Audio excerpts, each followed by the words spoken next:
Secretariat मसाजिद का आखिर जून में संगे बुनियाद रखा जाएगा। 9 महीने में मुकम्मल तामीर का अहद। जदीद सेक्रेटेरिएट के इफ्तिताह से कबल मसाजिद से अजान बुलंद होगी। वज़ीर दाखिला मोहम्मद महमूद अली का बयान।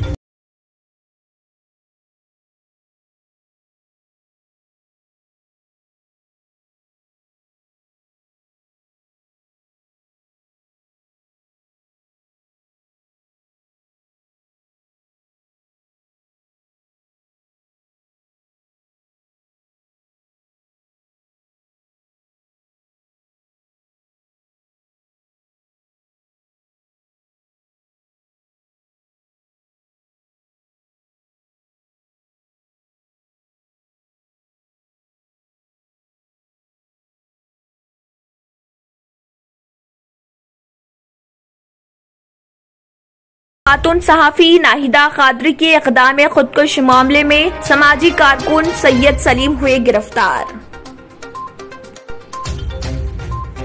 जिले खम्मम में नकली तख्म 2 करोड़ रुपए मालियत 14,805 पैकेट्स जब्त करते हुए 44 अफराद पर किया गया मुकदमा दर्ज।